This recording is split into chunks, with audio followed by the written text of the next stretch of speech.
what the actual.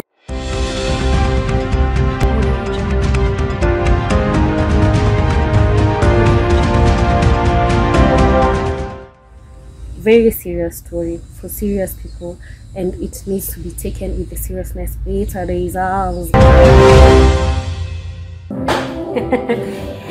Hi, good evening, welcome to the online arena. My name is Wangari Njoroge, your host, and thank you for being here. This is a very unique episode because we usually don't do this. If you're subscribed, you most probably know that. So it's very unique, and I promise it will be followed up by real life stories of people who have gone through the same thing that I'm going to be talking about, or who have been observing, who have observed the same thing that I'm going to be speaking about. If you haven't subscribed, come on, subscribe. Oh yeah. So karibu, and today I'm going to be talking about the female employee in the hospitality industry.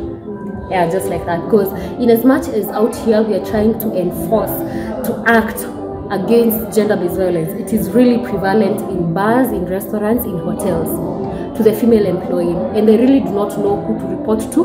There are no defined policies to protect a girl who's working maybe at night in very revealing clothes, in a very compromising environment. So with the history, I have worked in the service industry too, in the hospitality industry I have, and it wasn't all roses. It wasn't all roses. And right now the conditions for working in the hospitality industry is that you just have to be pretty. You just have to be pretty. So even if I'm a Form 4 leaver, I'm looking for a hustle, and then I come to a bar, I come to a restaurant, I come to a hotel, I ask for a job opportunity. As long as I'm pretty, they give it to me.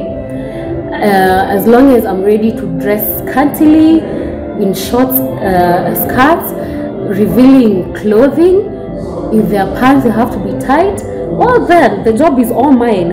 So in that case there is some ignorance, because there are no ground rules. They haven't given me education on how to deal with customers on certain levels. If they do this to me, this is how I'm supposed to deal with it. And again, in these places the customer is always right.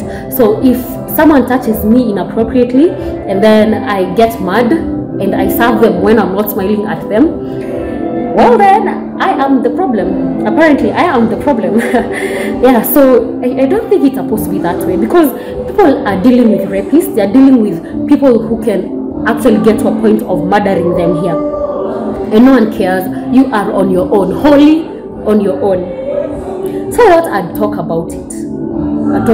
Maybe if someone is giving me their rice and chicken order, and they maybe come to breathe here in my face, big nose like all over here, rough hands all over my skin, I have a right to tell them to stop. But now where we are right now, if you tell someone to stop, they'll term you as a rude, arrogant waitress, and they can even go to extent of not paying your bill, reporting you to the management, just because you took control of your body and told them you aren't comfortable. So there's a story that happened like in 2018. That's like 3 years ago, but I still remember it, and oh God, I think, okay, let me just keep the story. So I used to work in a bar and grill then in 2018. Some point I worked in a bar and grill, and I was really exhausted because it was on a Sunday night. So I've worked Friday night, I've worked Saturday night, this Sunday night, 3 nights working. And by night I mean we are supposed to report by 5 p.m. and you leave work at around 9 in the morning, 8 or 9 in the morning. That's over 12 hours, almost 15 hours. So you can imagine how exhausted I am. So I go upstairs in a place that didn't have people at all, and then it was kind of dark. It had those red dim lights. Get. So I go there, and then it was very cold, so I'm in 2 hoodies. One I have worn, the other one I have just wrapped around my neck like that. And then I sleep like in this position. And I fall asleep, ile kabisa, I don't even want to be woken up. I'm asleep because I'm really exhausted. And then a few moments later, I feel someone touching my thigh, but I was in a trouser. So I feel someone like poking me like that, like they're waking me up. So they're tapping my thigh, they want me to wake up. So I wake up and I find it's a man seated like in front of me, just opposite, just there. And I'm wondering, why is this person calling me? I go back to sleep, same position, I'm like this, and I am sleepy. So I hear him making, like trying to converse with me, but from afar. He isn't like here, he's from afar because I'm really sleepy, I'm tired, I just want some rest for myself. So just want some sleep to myself. So the guy continues to do that, to nag me, he wants me to, and it goes on for a while until it stops. And then I think that's it. And then I hear someone, so I can feel him breathing right here. And then he is trying to slip his hand in here. As I've told you, this was the position I was in.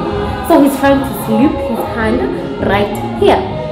So I wonder what is wrong with this one. And the way me, I want peace, I want to sleep. And I don't even have the energy to talk back to him or tell him to stop. So what I do is that I just gently take his hand and push it away. While he goes on, luckily I'm in this position, meaning whatever he was trying to reach for is like here. And then there's a whole hoodie, the one that I've wrapped around my neck is like, it has covered all this part. So the guy continues, and now at this point it's irritating. He's waking me up, he doesn't have anything important to tell me, I don't know him, and he continues to do that. And the much he does that, the more I like just remove his hand like that. So he gets mad and says that he has a gun and that he'll call security because I have been ignoring him, and then he'll take out his gun and shoot me. I really don't know how I took that, but I think I was just awake now, like sober awake, kabisa. So I don't know whether it was his fingers or something had head, or it was really a gun or another weapon. So he starts to do this like that. He starts to do this. I don't know what it was he was holding. I can't tell because I didn't even look. Because that guy nagged me for like 20 or more minutes. Luckily, a cleaner came, walked in, and the guy ran out. I wondered how, I always wonder how it could have ended. There are people who totally depend on that. I'm a student myself, so I was doing that as a side hustle then. But there is a mother who's there, and that is what she depends on. And she has to deal with such people, maybe during the day or at night.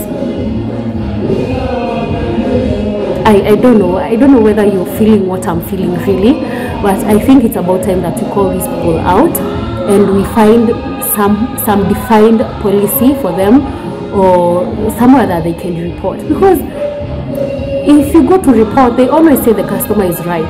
If he woke you up and you didn't wake up, you have the problem. You are the problem. And he was waking me up for no particular reason.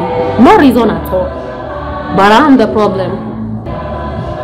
The system is the problem. It is, and it's about time that employers protected their female employees. The people who are going to get killed at their workplaces, the people who are going to get pregnant at their workplaces from people they don't even know. Simply because you have refused for someone to come and peck you here. As if, what the actual fuck? What the actual fuck? So that was it. My name is Wangare, and this is the Online Arena Chair. And see you in my next episode.